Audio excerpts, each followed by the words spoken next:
informal, informal. ¿Va? ¿Quiénes son los hermanos que han traído cuaderno, lapicero para anotar? A ver, levántalo, quiero ver. Ahí lo tiene. Ah, pero usted es servidora. ¿Usted? Servidora también, gracias. Usted también está. Usted tiene regálame una alcancía a la hermana, por favor. A ver, otro hermano que ha traído su cuaderno, que no sea servidor. Líderes y servidores, eso es pecado. ¿Ok? Deme otra alcancía de la hermana Romero. Al hermano aquí Alcázar. Hermano, ¿cómo se llama usted? Luis, bienvenido Luis. Ok, trajo su cuaderno. Regálemele, son 4 alcancías. Los líderes y servidores ya no tenemos por qué, si usted sabe que usted es un compromiso. Usted ya sabe. Queremos impresionar a la iglesia, queremos impresionar a la congregación y que nos dé un buen ejemplo para muchos, que debemos de traer nuestro cuaderno. Aquí está el hermano Alcázar, la señora de Romero y está el hermano, ¿me dijo? Luis. Ahí, es bien común ese nombre, ¿va? Pero es bien bonito, ¿va? Bueno, ahí falta uno para Luis. ¿Ok? Bueno, estos son los hermanos que traen sus cuadernos y traen sus lapiceros y yo los felicito. Regálenmele un fuerte aplauso a estos hermanos, por favor. Eso. Sigan así. Usted va a decir, y la otra semana voy a traer cuaderno y me van a dar una. Posiblemente. Vamos a ver qué pasa. Posiblemente.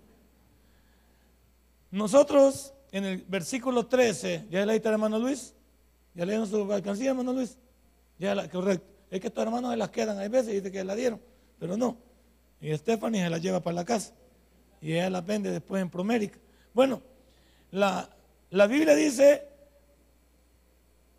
pero ahora en Cristo Jesús, vosotros que en otro tiempo estabais lejos, habéis sido hechos cercanos por la sangre de Cristo. Todo queda claro que cuando Dios decidió llamarnos a los gentiles, lo hizo a través de Jesús. Y decimos también que esto conlleva también unir a los gentiles y a los judíos bajo un nuevo nombre, la iglesia, para que todos nosotros realmente pudiéramos ser verdaderamente hombres y mujeres que tuviésemos una salvación que no nos había costado absolutamente nada. Entonces, el versículo 13 nos habla de que todos nacimos alejados de Dios, que todos venimos en rebeldía con Dios, enemistados con Dios. Eso es lo que trata de decir el versículo 13. Pero Cristo nos hizo amigos con su papá. Cristo restableció lo que es la parte de la sintonía con ese Dios. Así es que la verdad, este versículo nos especifica cómo nos encontró Dios y quiénes éramos nosotros. El ser humano, por eso, y su situación de que nace alejado de Dios, inventa las religiones, dijimos la semana pasada. La semana pasada dijimos que el hombre inventó las religiones. ¿Y quién fue el inventor de las religiones? Caín. Porque Caín y Abel trajeron una ofrenda.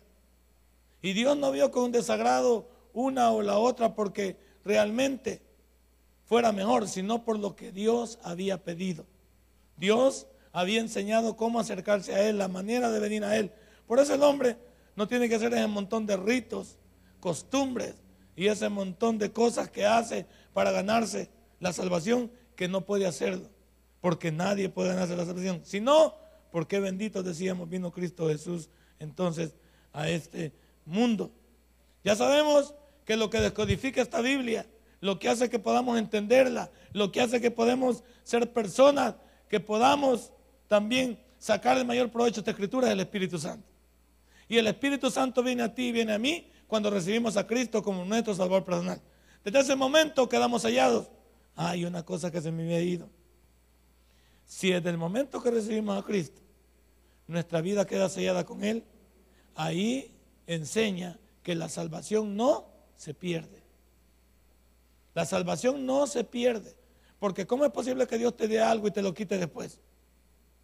Si alguien realmente dentro de la iglesia no da signos de haber recibido a Cristo, su vida no cambia, él sigue siendo el mismo, no es una persona convencida y convertida, simplemente no se ha arrepentido. Está en la iglesia, pero él no es un cristiano.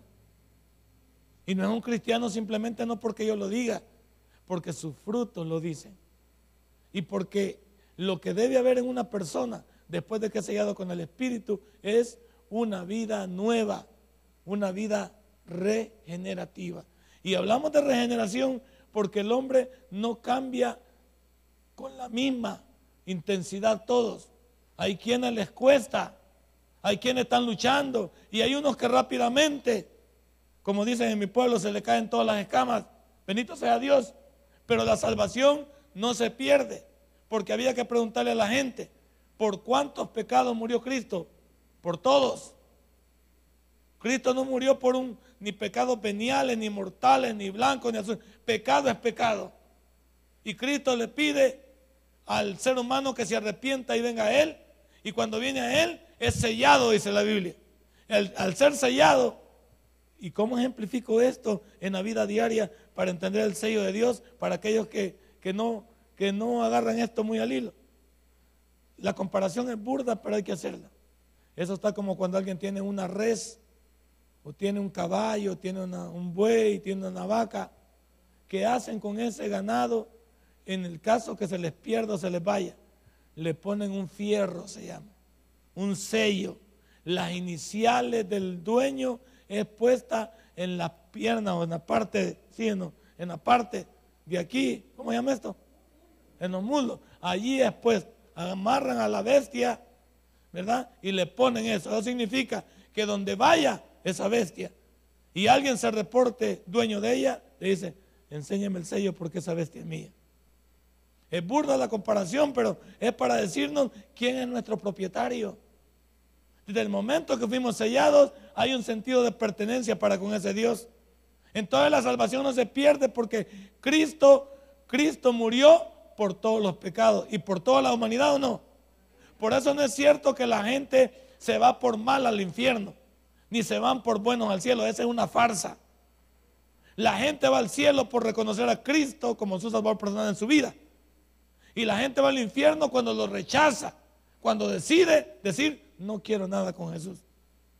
Por eso nosotros somos necios y le pedimos a las personas. Por hoy el hermano, estábamos hablando con el hermano sobre su papá. Lo más importante para papá es que papá sea salvo. Y estamos orgullosos que Dios le dé vida para que pueda entender. Pero no podemos dejar de hacer, como dicen en mi pueblo, la última. Si hay una noche, si esta noche tu papá habla contigo, tú deberías de hablarle de Cristo. Porque puedes perder la oportunidad. Porque mañana puede ser demasiado tarde. Y él, por supuesto que el que no conoce a Dios se va a resistir. No, pero mira papá, que yo estoy preocupado. Y estoy preocupado porque tú eres mi padre. Me has dado un gran ejemplo. Has hecho de mí una gran persona. Y yo tengo la convicción que yo voy para el cielo, pero ¿dónde vas a ir tú la próxima eternidad, papá? No te ofendo, papá. Solamente te quiero leer aquí en la Biblia, el capítulo 3, del versículo 1 hasta el 22 del libro de Juan. Te quiero hablar de un hombre que no conocía a Dios, pero era religioso. Y este hombre, mira la manera en que Dios le habló, le amonestó. Es que tenemos que hacerlo. Porque las personas se van para el infierno y nosotros no hacemos nada. Entonces, tenemos que decir que Jesús murió por toda la humanidad. Y al morir por toda la humanidad, el capítulo 3 de Juan, versículo 16 dice, porque de tal manera amó Dios al cosmos, al mundo y en todo lo que en él hay, para que todo aquel que en él crea no se pierda, mas tenga vida eterna. El problema de todos nosotros es que agarramos esto muy light, lo agarramos muy superficial. Algunos pensamos que ya lo vamos a hacer viejitos. Bueno, te tengo noticias, la muerte no respeta edad, posición social, no respeta estatus. La muerte no respeta. La muerte se lleva a chicos como se lleva a medianos, se lleva a adultos y se lleva a grandes. La Biblia enseña que el hombre debe vivir preparado. ¿Y preparado para qué? Para encontrarse con su Dios. Y para encontrarse con su Dios es en vida si Él lo encuentra o en la muerte cuando le venga. Por eso los cristianos debemos de decir y debemos de estar atentos a lo que amamos para que sean parte de nosotros esas personas. No podemos dejar que las personas se vayan para el infierno, nosotros conociendo la salvación. Y eso incluye tus parientes primero. Si tus parientes no conocen de Dios, tenemos problemas. Yo a mis hermanos, como mi familia es corta, por el área de mi familia, de mi mamá, es corta. A mis hermanos los he bombardeado, ellos dicen que han recibido, la otra también dice que ha recibido, la otra. Ay, yo le pregunto, y mira cómo soy de tosco yo. Le digo a mi hermana, porque mi mamá vende yuquitas en el estadio Flor Blanca. Ella tiene un puesto de yuquitas y ella es vendedora ambulante. Y mi hermano le ayuda. Mi hermana también hace lo mismo. Entonces yo a veces ataco a mi hermana porque ella, hay veces, hace locura. Le digo, Roxana, si vos sos una hija de Dios, ¿por qué vendes cerveza todavía, pues? Déjate ir por la parte que Dios te dé. Lo que dices que tú te queda la ganancia en la cerveza, que Dios te lo dé a través de otro producto que puedas levantar. Y ahí es donde a mi hermano no le gusta. No se han metido. Vos como sos pastor y que no sé qué, y me venís a regañar a mí y que no sé qué. Mira, Roxana, te digo la verdad. Yo también la he visto ahí también, porque ella cuando yo llego, esconde todas las cosas. Y le digo, ¿por qué vendes cigarros todavía, pues? Vendeme uno a mí. No, vos sos pastor, entonces no te estoy comprando uno, pues. ¿Por qué vendes cigarros? El otro día salió en un anuncio en la televisión con una cerveza. Ustedes porque no la conocen, pero nosotros estamos en Aguada, porque mi hermana, pues, digo, ahí está mi hermana. Yo esperaba que dijera, Cristo viene, no, queremos pachanga. Una cerveza en la mano. Y digo, mi hermana, si tú porque yo he recibido a Cristo, y entonces, ¿por qué no da frutos? De cambio, y mira que mi hermana, y que esa es malcriada, porque sabe que la gente que maneja en la calle es malcriada, es brava, pero a mí no me dice nada. Quizás me ultraja cuando yo me he venido, pero cuando yo estoy ahí, no, yo le digo, yo te voy a decir la verdad. A mi otro hermano también le digo, tenés que buscar de Dios. A mi mamá, tenés que buscar de Dios. Yo les hablo. Ahí tengo un sobrino preso que le hablé del evangelio. Antes de que lo agarraran, le hablé. Mi mamá me dice, fíjate que agarraron a fulano. ¿Y por qué lo agarraron? Por asociaciones ilícitas. Ay, Dios, le dice, estamos mal. Pero ya le hablamos del evangelio. Decirle, por favor, que haga una iglesia allí en la cárcel y que comience a predicar. Que se dedique a hacer su labor ahí. Porque tiene que ser, ¿por qué? Tenemos que hablarle. Yo a mi familia le hablo. La familia de mi esposa, todo. Un tío que se murió hace como unos 4 o 5 años, creo que se murió. Le hablamos, lo bombardeamos, le hablamos y le decíamos, un buen día, el tío fue al hospital y no alcanzó a llegar. En la entrada se desmayó y se murió. Le estalló el hígado. Le estalló, imagínate. Y él me decía después, no te preocupes, Soriano, después, si yo sé que Dios existe, pero después a mi esposa, mi hija le hablaba a Estefan y le decía, el tío Beto, reciba a Cristo. Después, nunca supimos el después. Nunca supimos. La Biblia nos habla de eso, de cómo Dios nos encontró y cómo el hombre quiere vivir religiosamente hablando. El cristiano ya no vive bajo la religión, el cristiano vive bajo la fe. Porque nosotros no tenemos un conjunto de reglas para acercarnos a Dios o para poder ganarnos algo. La fe significa una relación con nuestro Salvador. Una relación. Al quedar yo sellado por Él y convertirme en su hijo, comienzo a tener una relación de hijo a padre. Ahora sé quién dirigirme. Ahora sé quién responde por mí. Ahora sé quién es mi papá. Ahora sé a quién clamarle. Por supuesto que sí.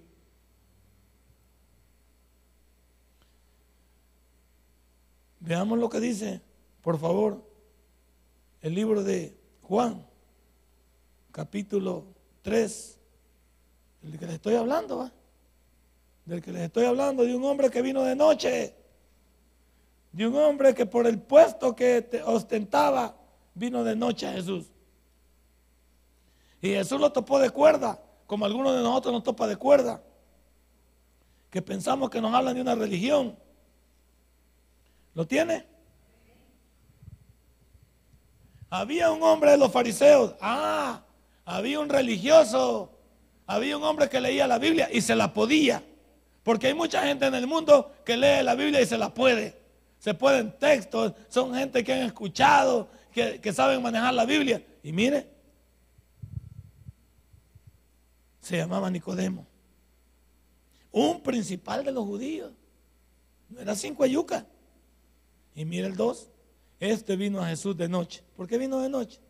Porque le tenía miedo a todos sus contemporáneos y a todos los religiosos que qué van a decir, como usted aquí va, qué van a decir si recibo a Cristo, qué van a decir si me hago evangélico, y qué van a decir cuando haces torpeza y media en el mundo, cuando en el mundo hacemos barrabasada y media. ¿Y qué dice la gente? ¿Qué dice la gente cuando somos malcriados? Cuando somos drogadictos, somos alcohólicos, infieles a la pareja, hembras y varones, cuando somos desleales en el negocio. ¿Y qué dice la gente? ¿Cómo nos trata? La verdad es que por mucho que la gente nos elogie en lo malo, la maldad nunca será vista por Dios bien. Este hombre tuvo miedo y vino de noche a Jesús, como para no perder el puesto. Hay algunos que vienen a la iglesia y cuando les preguntan qué vienen a hacer, no saben qué decir. Cuando les preguntan ¿y por qué estás yendo a la iglesia?, no saben qué contestar. Uno debe saber decir por qué viene a la iglesia. Uno no viene a la iglesia porque esta es la única.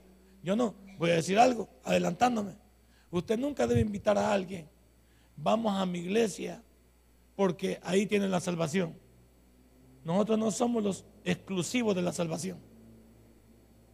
Todas las iglesias que predican la sana doctrina y predican la salvación a través de Jesucristo, todas esas iglesias tienen la verdad. Pero nosotros no nos podemos retomar ser la única verdad. Por eso la secta más grande, que es la iglesia católica, hay que decirlo con palabras, la secta más grande que es la iglesia católica, ellos dicen que fuera de todos ellos no hay salvación, porque ellos tienen la exclusividad. Mire cómo se llaman: iglesia apostólica, católica y romana. Para entender que ellos vienen de los apóstoles, dicen ellos, ¿verdad? Porque su primer papa, la primera que originó la iglesia católica, es Pedro. Y luego dicen católica, universal, y romana, porque su sede está en Roma. Entonces para ellos, todos nosotros que somos para ellos, ¿va? Hermanos, nos dicen hermanos, pero separados, hermanos extraviados, hermanos que salieron de la iglesia católica y se han ido. Nosotros no estamos extraviados, no los vamos a molestar a ellos también. Pero ellos nos consideran a nosotros una secta, sin que ellos sepan que la secta más grande tiene que ver con ellos. ¿Por qué? Porque todo su panorama está no enfocado en la Biblia, sino enfocado en las costumbres y enfocado en la tradición. Sencillo. Y tenemos que volverlo a decir. Da tristeza en la Navidad y da tristeza en la Semana Santa que los señores protagonistas de todo lo que hacen ahí no sepan darnos la enseñanza bíblica. Perdón. Gracias. Es una calamidad que ellos no nos pueden dar un versículo bíblico donde está todo lo que ellos hacen. Sencillo. Y no hablemos de defensa de la fe. No nos pueden decir por qué María es corredentora con Jesús, sabiendo que María murió y jamás resucitó. Y sabiendo que María en el capítulo 2 del libro de Juan le dice a todos los que estaban ahí, hagan como él dice. No se metió con Jesús. No nos enseñan por qué, no saben defender por qué bautizan infantes. Cuando Jesús se bautizó, en 30 años se bautizó. Había que preguntarle por qué María se le olvidó bautizar al niño pequeño. Defendámonos de acuerdo a la Biblia. Hagámoslo. Traigamos a los testigos de Jehová y preguntémosles por qué dicen que el infierno no existe. Y vengamos al libro de Juan. Y ellos dicen que tampoco existe el infierno. Traigámoslo también al libro de Juan. Ellos dicen que Jesús no es Dios. Traigámoslo al libro de Juan, donde dice Jesús, el Padre y yo uno somos. Enseñanza. Anota, enseñanza. Y no vamos a pelear, pero sí nos vamos a defender. Y una persona instruida es una persona que no pelea. Porque si alguien no quiere lo que tú le estás explicando, déjalo. La Biblia dice, no hagas al necio sabio. Si alguien comienza a renegar, pues no, disculpe, yo no estoy para pelear. Que Dios lo bendiga, disculpe si lo ofendí, por aquí es más derecho. Sacudo mis ropas y me voy. No, traemos a los mormones también. Traemos a los mormones y los ponemos con la Biblia. ¿Y en qué discrepa el libro del mormón con la Biblia? En todo. Traigamos a los masones y veamos con todos sus avances y todas sus categorías que tienen en el interior. ¿Dónde están? Traigámoslos a la Biblia. No hay. Traigamos al gnosticismo a la Biblia. No hay. No hay soporte. Y perdón, no nos creemos los exclusivos de la verdad, pero la verdad la tiene este libro. Porque dice la verdad de Cristo. Por eso tú no necesitas que alguien te ande hablando en profecía. Toda la profecía ya está escrita aquí. Si alguien tiene una nueva profecía, significa que el libro está incompleto y que hay que agregarle tercera de Leonor. Entonces sería tercera de Leonor porque ya no hay más para dónde ir. Entonces no puede ser, la Biblia está completa. Y el libro me ayuda a defenderme. Y el libro me dice aquí que Dios unió judíos y gentiles, los unió. Aquí está hablando de Nicodemo. Y mire lo que pasa ahí. Y le dijo, Rabí. No lo reconoció. Al decirle Rabí, le estaba diciendo estudioso de la Biblia, conocedor de la Escritura. Él también lo era. Y no era principal de los fariseos, pues. Y no era un hombre. Él era también una persona que domina. ¿Cuánta gente no domina la Biblia? Doctor de la Biblia. Yo conozco gente que son profundos y que son aquí, pues sí, pero no se trata de cuánto sabes o cuánto has leído, sino de cuánto puedes practicar de eso, de cuánto puedes vivir. Y ese es el problema de todas las personas, que nos abrimos con patada al pecho, abriendo la boca más grande. Pero no, la Biblia dice, mejor no digas nada y que tu testimonio hable. Que cuando hables se note que hablan con un cristiano. Su palabrerío es diferente, sus acciones son diferentes, sus pensamientos son diferentes, sus actitudes son diferentes. Entonces están hablando con uno diferente. Y este cabal no lo conocía, pero leía las escrituras. Rabí le dijo, y mire lo que le dijo, sabemos que ha venido de Dios. Y usted le pregunta a la gente si creen en Dios, ¿qué les dice a ellos? Sí, el colocho, el carpintero, papachús. No, y olvídese que no sé qué, y mi escapulario, y mi crucifijo. Bueno, pero yo te estoy preguntando, no, si realmente sabes que Dios existe, porque la Biblia dice que el primero que sabe que Dios existe es el diablo. El mejor teólogo y el que cree primero y ha creído desde el principio es el diablo. Lo que pasa es que se rebeló contra Dios. Entonces hay que decir lo que pasó en el libro de Génesis, descrito en el libro de Ezequiel y descrito en el libro de Isaías 14 y Ezequiel 28, con lo que hizo Satanás en el cielo. Hay que tener leído eso y saber que Satanás vivía con Dios, conocía la Biblia, conocía todo lo que pasaba. Claro, si el diablo aquí está, pues no es el que debe que está a la par, porque no es él. El diablo aquí está en primera fila. ¿Y sabe qué está haciendo el diablo aquí? Nos está echando una ojeada a todos. ¿Y sabe qué dice? Ya van a salir estos hermanitos, en media hora salen de aquí. Allá los voy a esperar allá afuera. Y desde ahí van a comenzar a renegar. Desde ahí van a comenzar con su palabrería. Desde ahí van a comenzar con sus pensamientos sucios. Desde ahí van a comenzar a maldecir. ¿Sí? El diablo aquí nos está volando lente a todos. Si él es el primero que viene, el primero que viene no es Chalón. Él es el primero que viene para ver todos los que vienen. Y dice, y todos estos son hermanos, dice él. ¿Y sabe por qué dice él? Y todos estos son hermanos. Porque hoy en el día él nos ha visto cómo hemos actuado. ¿O no nos ha visto el cachudo cómo hemos andado? Él nos ha visto. Y dice, y estos son los hermanos del Tabermerlío, ¿no? Y este es el diácono Vicente Enríquez, dice aquel volado. Diácono. Sí, pero ¿y qué pasa? La gente se mueve pensando en la religiosidad. Y Nicodemo era religioso. Él quería venir delante de Dios y congraciarse con él. Sabemos que ha venido de Dios. Pero no hago tu voluntad. Sabemos que ha venido de Dios, pero no vivo de acuerdo a como tú dices. Y toda la gente conoce de Dios. Pero ¿en cuál Dios? Incluso con esas sus fallas de ortografía que tienen en el Facebook o en todo lo que escriben Dios con D minúscula. Desde ahí está más perdido que una cabra en Nueva York. Si el nombre de nuestro Dios es propio, va con mayúscula. Y los diositos van con D minúscula. Ni escribir sabemos en qué Dios confiamos. Ni en eso siquiera refrenamos. Y aquí dice, este religioso, sabemos que ha venido de Dios como maestro. ¿Y qué es un maestro? El que enseña nada más. Pero no están obligados la gente a hacer lo que el maestro dice. Solamente tenía un buen concepto de Dios, como la gente. La gente tiene un buen concepto de Dios. Dígame, ¿quién ultraja a Dios? ¿Alguien ha visto algún loco? Los hay chollados, va. Pero no hay gente que ultraje a Dios. Porque todos tienen respeto por ese Dios. Pero la pregunta es, ¿por cuál Dios? Este era religioso y vino delante de él queriendo convencerlo con palabras sutiles. Sabemos que ha venido de Dios.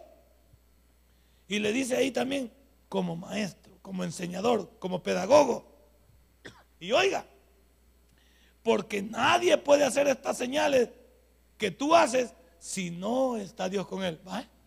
Entonces, ¿por qué veniste de noche, papayito? Entonces, ¿por qué venís de escondidas? Si sabes que yo soy Dios, testificalo pues, publicalo. Porque ya lo va a tapar de cuerda el Señor. Si vos sabes que yo soy Dios, ¿por qué no te portás como hijo mío en el día?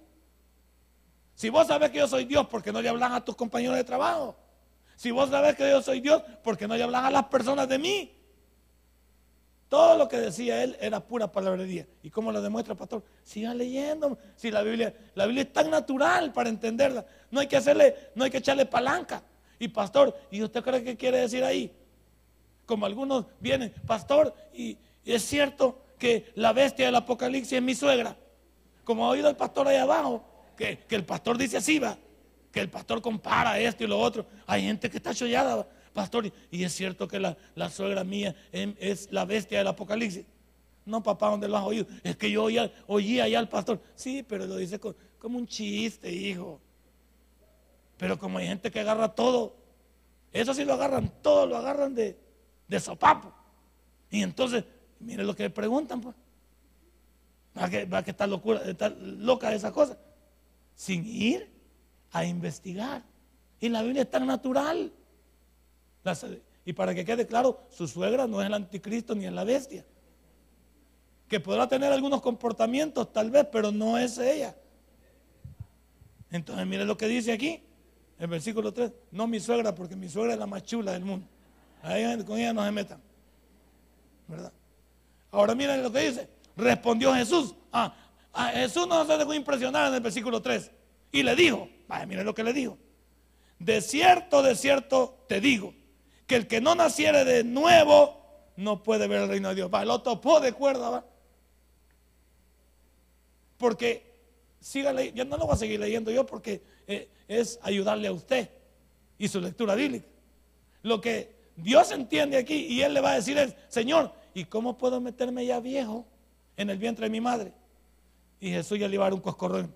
No seas bruto, hombre, hijo. Y vos sos principal de los fariseos. Vos sos un líder religioso. Yo no te hablo de que vuelvas a meterte en el vientre de tu madre y vas a volver a salir. Te hablo del agua y del espíritu. Te hablo de nacer de nuevo. Te hablo de convertirte. Te hablo de aceptarme en tu corazón. Te hablo de seguirme. ¿No había entendido Nicodemo? ¿Y cuántos vienen a la iglesia igual que Nicodemo y no entienden? ¿Por qué le digo te es necesario nacer de nuevo? Porque Dios conoce el corazón, ¿sí o no? Entonces sabía que Nicodemo no había nacido de nuevo. Si no, no le hubiera dicho. Y Dios nos conoce a todos los que estamos aquí. Porque como Dios es omnisciente, Él dijo, no hombre, si este loco me está dando garabato. Este quiere impresionarme con que yo soy maestro y que he venido de Dios. Y si no hiciera estas cosas, sí, puro bla, bla, bla. Pero a Dios no le interesa incluso que vengas a los milagros. Dios no le interesa que vengas a esto. Dios le interesa que lo pongas en el centro de tu corazón.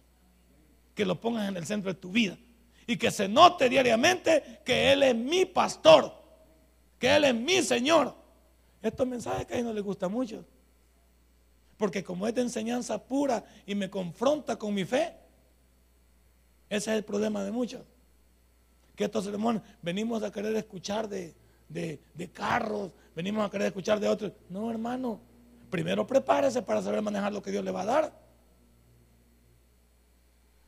Dejémoslo allí y le dejo vacaciones para su casa. Entonces ahí está. ¿Y qué dice 1 Corintios 12:13? ¿Qué dice 1 Corintios 12:13? ¿Lo leímos la semana pasada? ¿No? Bueno, lo vamos a leer para los...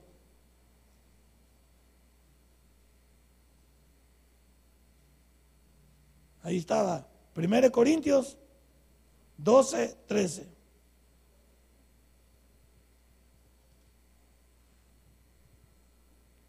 Aquí está, ¿vale? Nos vamos entonces seguidito, 12:13, aquí está. Porque por un solo espíritu fuimos todos bautizados en un cuerpo, sean judíos o griegos, sean esclavos o libres, y a todos se nos dio a beber de un mismo. ¿Ah?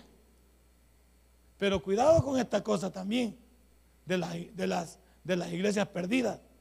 Cuidado con esta frase, y usted también lleva encargo en esto por mal preparado. No ande diciendo que todos somos hijos de Dios. No todos somos hijos de Dios. Somos creación de Dios, criaturas de Dios. Pero hijos de Dios, de acuerdo a Juan capítulo 1, versículo 12, son todos aquellos que lo han reconocido como su salvador personal. Por eso usted, y ese es el problema suyo. Ve a un testigo de Jehová y le dice, hermano. Él le dice, Dios le bendiga, y usted le dice, amén. Un momentito, vamos por partes. Está ahí el señor católico y le habla a usted de la Biblia. Él está tomando con una cerveza. Y le dice, Dios le bendiga, hermano. Desde el momento que le veo la polarizada ahí, le digo, como dijo Jesús, hermano es aquel que hace la voluntad de mi Padre que está en los cielos, dijo él. Eso es lo que dijo Jesús. Entonces cuando alguien me saluda simpáticamente y está tomando ahí y con una su gran orejona, su pata de elefante, y me dice, hermano, hey, vámonos entendiendo, brother. Y vámonos entendiendo. Usted es mi amigo, mi conocido, pero mi hermano no es. Mire cómo está. Ay, criticándome. No, usted me acaba de decir hermano, pues. Si yo le digo amén, significa que me pongo a chupar aquí con usted, pues. Significa que yo estoy en la misma volada. Y ustedes y yo, por hacernos los simpáticos, a todos les decimos hermano. Va pues, hermano, que le vaya bien. No le diga hermano, si no habla el mismo lenguaje nuestro. Y es que queremos hacer así, los hermanos católicos. Hay algunos que son hermanos, pero no todos los católicos son hermanos nuestros. Nosotros no queremos hacerlos simpáticos. Digámosle la verdad porque los engañamos. Desde el momento que el señor católico me dice, Dios le bendiga, él cree estar seguro que él tiene la verdad y compite conmigo. Y cuando yo le digo, usted ya recibió a Cristo. No, entonces, ¿por qué me dice hermano? ¿Y sabe lo que significa recibir a Cristo? Significa, vamos a Romanos capítulo 3 y saber por qué necesito a Jesús, porque todos hemos pecado, 3:23. Y saber que la dádiva que Dios nos ha dado en 6:23 de Romanos. Y me lo traigo para Romanos 10:8 en adelante, donde dice, delante de ti está la palabra, y ahí te comienza a hablar que tenés que decir con tu boca que Él es el Señor y creer con tu corazón. Ahí está. Pero como nosotros no sabemos Biblia, nos dicen hermano y usted por simpático dice, amén hermanito. No se haga el simpático ni se haga el crucifijo usted. Hay que saber que estamos hablando. Porque hasta el patrón nos dice, o no, el patrón nos dice hermano, Dios te bendiga. Y usted le queda viendo para que no lo echen. No le diga nada tampoco, ¿verdad? No le diga nada. No, viejo loco, usted no es cristiano. No, porque lo va a echar en ese momento. Usted ya después, a solas, si le da chance, pregúntele bíblicamente. Llévelo usted a la Biblia. No la avergüence en público, porque lo va a echar. Y después, ya veo, pastor, por usted me echaron el día jueves, usted estaba hablando de... No me eche el muerto a mí también. Hay que ser sabio también uno cuando habla de esto. Y hay que saber cómo se discute esto. Entonces, aquí nos dice. Otra de las cosas dicen, todos aquellos que no son de la iglesia de Roma, dicen ellos, no tienen la verdad. Eso es lo que hemos oído. Como que si una organización tuviera la verdad. La verdad se llama Cristo. Está en Juan capítulo 8, versículo 32. Y conoceréis la verdad, y la verdad os hará. Y esa verdad es Cristo Jesús. Y vamos también a Hechos capítulo 4, versículo 12. Y en ningún otro hay salvación, porque no hay otro nombre debajo del cielo dado a los hombres en que podamos ser salvos. Y ese es Jesús. Punto. Pero hay que manejar, hay que darle, hay que tener esa situación de no pelear, pero sí de convencer a la gente que si no tienen a Cristo deben venir a Él. No les engañemos, hombre. Cuando usted le dice hermano a Él, ya le está aceptando que Él es nuestro hermano. Y usted lo está engañando. Y no puede usted engañar a la gente a menos que usted esté seguro que Él ha recibido al Señor como su Salvador personal. El versículo 14 que dice del libro de Efesios 14, porque Él es nuestra paz. ¿Ah? Él es nuestro descanso. La humanidad anda como hormigas locas en el mundo porque no tiene la paz. Y la paz, esa tranquilidad, solo la da Dios cuando nosotros hemos venido cargados a Él. ¿Qué dice eso? En el libro de Mateo, capítulo 11, versículo 28. Venid a mí, los que estáis cargados y trabajados, que yo os haré. Vaya, esa es la paz. Ese es el descanso. Y ese descanso no te lo ofrece ninguna religión, no te lo ofrece ningún hombre, no te lo ofrece ni la familia, te lo ofrece nada más Jesucristo. Ese descanso, esa paz, Él es nuestra paz. Con todas las barrabasadas que yo hice en el mundo, esas me sondeaban en mi mente. Pero cuando vine al Señor y le pedí perdón, sentí que Él me quitó una gran carga de encima.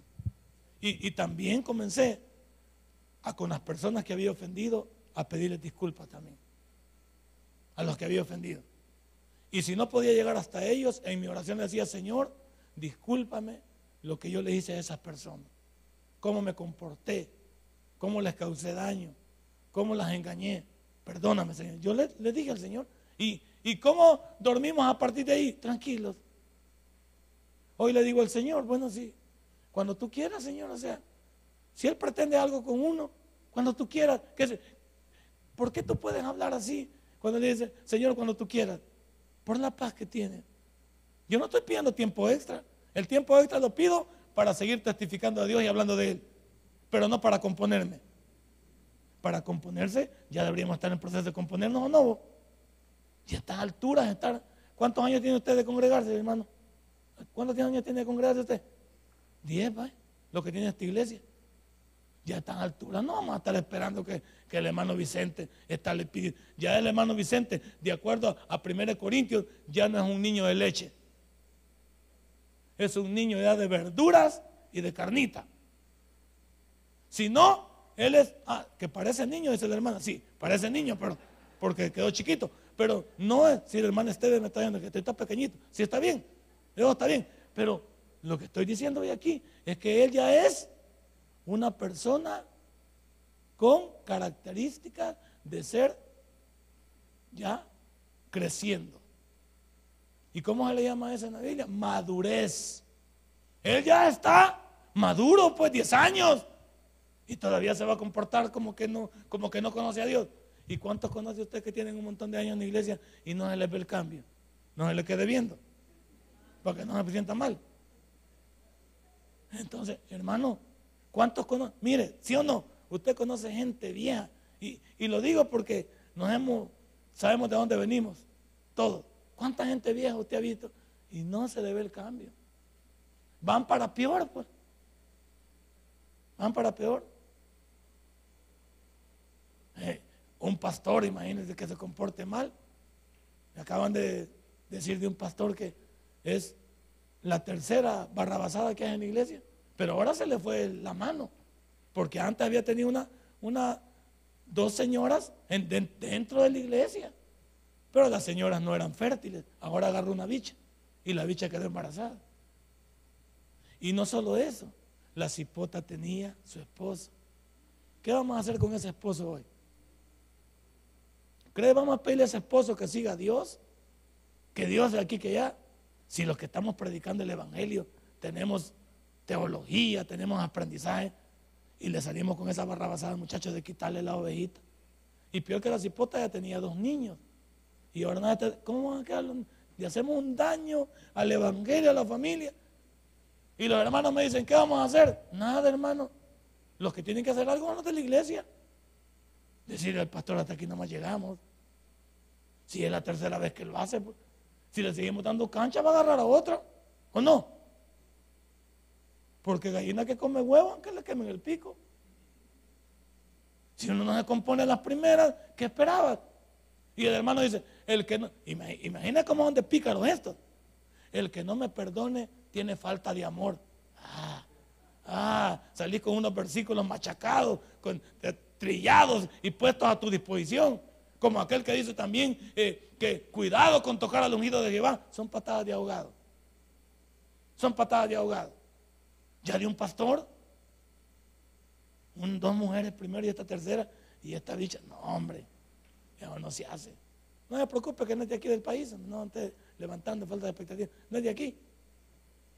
Y me dice, ¿y qué hacemos, pastor? Nada, ustedes nada.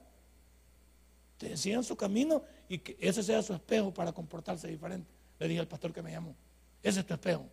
Pues no te podías meter a alegar con él allá y se van a dar duro. Van a estar. Si aquí los pastores mandan, es decir, ellos que manden la señal. Ustedes que manden la señal, ustedes no vayan. Lo que tiene que ver ahí es su iglesia. Pero las iglesias tenemos un problema. Nos enamoramos de las personas. ¿Y qué hacemos? Les perdonamos a las personas sus errores. Y como comenzamos a perdonarles, y a perdonarles, de repente se es un desmadre. Entonces, por eso digo, ¿cuánto tiempo tenemos algunos de congregarnos, de ver de Dios, y no nos componemos?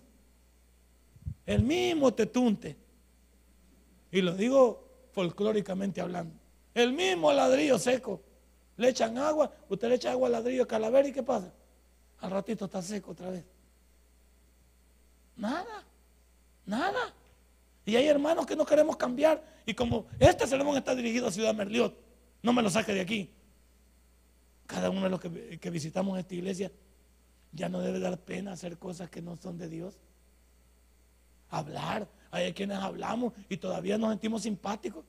Nos ve, estamos hablando mal y vemos a un hermano y dice, ¿y usted qué? Ay, como que se enoja con el hermano que él solo sorprendió y usted sáquese metido. Ya va a ir con el chambre al pastor, va. No, hombre, a mí que no me interesa su vida. Pero ¿cuántas personas perdemos? Somos personas que estamos cometiendo el error y todavía nos enojamos. No se vale. No se vale. La mera neta no se vale. Entonces, el 14 dice ahí, ve, porque Él es nuestra paz, nuestro descanso. Y dice que de ambos pueblos hizo uno, derribando la pared intermedia de separación. El velo. Antes los judíos se consideraban únicos como el pueblo de Dios. Y era cierto, el pueblo natural de Dios. Pero Dios tenía un pueblo espiritual. A nosotros para entrar en el pacto abrahámico a través de la fe. Porque el pacto abrahámico es el único que está en ejecución. Porque los judíos están todavía aquí. Y como la cabeza de los judíos es Abraham, el pacto está en ejecución. Lo único que Abraham está ciego, como le mostré en Romanos capítulo 11, versículo 25, la semana pasada. Ahí va. Dios no ha terminado con Israel. Hoy no está tratando con Israel, está tratando con la iglesia. La iglesia está compuesta de judíos y de gentiles que reciben a Cristo como su Salvador personal. Entonces, ahí dice que Cristo nos unió en la cruz del Calvario. Cristo nos unió con el Padre en la cruz del Calvario. Entonces todos nosotros hoy, abajo las tradiciones, abajo las costumbres, abajo también todos los dogmas, porque hoy tenemos a alguien que responde y una Biblia que la conocemos. Por favor, hermano, ya no ande de la seca a la meca, como decía mi abuelita, sin ofender a la amiga de mi suegra allá. Ya no ande de la seca a la meca. Ahora, por favor, usted acérquese a Dios, hombre, y vea que ahora somos un pueblo nuevo, un pueblo con una historia nueva. Y ya dejémonos de peleas sin fundamento. Yo por eso digo, no debemos de pelear con nadie. Nuestro deber es predicar el evangelio y la salvación a través de Cristo Jesús. Ya no peleemos con nadie. Que otras iglesias lo decimos solo para ejemplo suyo, pero no estamos peleando con nadie. Estamos peleando con nadie, ni que aquí, que no. Ahí vinieron a poner una iglesia chiquitilla aquí a la par. Gloria a Dios, porque están predicando el evangelio. Allá han ido a poner otra, gloria a Dios, porque están predicando el evangelio. Los que no vengan aquí, ven allá. ¿Cuál es el problema, bro? Y que yo voy a salir de aquí. Hermano, esta es mi zona. ¿Cuál zona de qué? Esta es mi zona, hermano. Debería respetar usted. Por lo menos no me la ponga tan cerquita. Póngamela a unos 500 metros. ¿Y qué es eso? Vaya un cara mía, pérdida de... Pastor, me pega un trompón que bien ganado me lo tengo. Dígale que ya vamos a llegar, que ya vamos a terminar. Entonces, ¿cómo se consigue la paz? ¿Cómo se consigue la paz en el mundo? Según la gente, la paz la consigue en el mundo cuando ya descansa porque tiene dinero. Cuando ya están muertos, a todos les ponen que descanse en paz, que Dios lo tenga en gloria, aunque el cachudo lo tiene ya correteado allá abajo. Y le ponemos un montón de epítetos en las tumbas que ni el que se murió se los cree, ni los que se lo ponen. Entonces no le pongamos a la gente, no le engañemos también, pues. Hay gente que le ponemos cosas que no se ganaron, que no se merecieron. Entonces tú y yo debemos de renovarnos en Jesucristo. Debemos de vivir y darle sabor a nuestro cristianismo. Entonces, ¿qué dice el Salmo 91? El que habita al abrigo del Altísimo morará bajo la sombra del Omnipotente. Diré yo a Jehová, esperanza mía y castillo mío, mi Dios en quien confiaré. Él te librará. Ahí va, eso ya lo dejo para su casa. Ahí va, ahí la lleva. Si estamos bajo la sombra del Altísimo, ¿qué nos pica? Pues? Yo siempre he dicho, si usted anda bajo la voluntad de Dios, ¿qué cosas le pueden pasar si no es las que Dios permita? Y Él se va a encargar. Si usted anda bajo la voluntad de Dios, entonces, ¿qué malo le puede pasar? Solo que Dios lo permita. Entonces, y aún la muerte es ganancia, ¿o no? No digamos que, ay, se murió el hermano, pobre. No, qué pobrecito ni qué cuarto. El hermano conocía de Dios y está siempre donde Dios nos mandó a llamar. ¿Qué dice el versículo 15 y 16? Aboliendo, quitando eso en su carne, porque Él murió, las enemistades de la ley, de los mandamientos expresados en ordenanzas, para crear en sí mismo de los dos uno solo y nuevo hombre, haciendo la paz, y mediante la cruz reconciliar con Dios a ambos en un solo cuerpo, matando en ella las... ¿Qué? ¿Cuál zapato diga usted ahora? ¿Y ahora qué? Dios nos ha hecho aceptos Jesucristo para con su papá a través del perdón y de la salvación y del arrepentimiento. Por eso hoy hemos hablado de la regeneración. Hemos hablado de que de dos pueblos Dios hizo uno. Y usted forma parte de ese pueblo, hermano. Por lo tanto, estamos comprometidos ¿a qué? A ser mejores. Así es que no andemos con cosas. ¿Y por qué se le pide a usted que sea mejor? Porque usted dice que es cristiano. ¿Y qué es un cristiano? Un seguidor de Cristo. Entonces, no se enoje cuando la gente le diga, ve y es hermano. ¿Y qué le importa? No se enoje. Si el hermano es usted, si el cristiano es usted, el otro no es hermano. ¿Y qué es el otro hermano? Ve y enojadito el hermano. ¿Ve? Y broncudo el hermano. ¿Ve? Ay, esas las tenemos. ¿Ve? Ya me va a dar el número de su pastor para decirle que si usted habla de esta manera, porque yo sabía que los hermanos se comportan de otra manera. Conmigo no se meta buenas y malas. El hermano ponzoñoso, el hermano peligroso, esos hermanos que todavía andan cuchillo por si algo pasa. Todavía andan pistolas como Julio Torres, por si algo pasa. Todavía andan corvo, por si algo pasa. Porque usted mismo dice, yo soy cristiano, pero no voy a permitir sacar el corvo porque él no es cristiano. Se lo voy a dejar ir. Y entonces, ¿y quién lo utiliza? ¿Quién utiliza el corvo? Un cristiano. Y viene el doctor y dice, fíjese que yo lo saqué y se me fue, se me deslizó. No, ¿para qué no le va a decir así? Por eso los cristianos somos diferentes. Los cristianos somos otra cosa. Y la gente espera más de nosotros. Dios espera más de nosotros. Porque tenemos el Espíritu Santo y hemos sido sellados con Él. Denle un fuerte aplauso. Padre y buen Dios, gracias por habernos hablado de esta manera.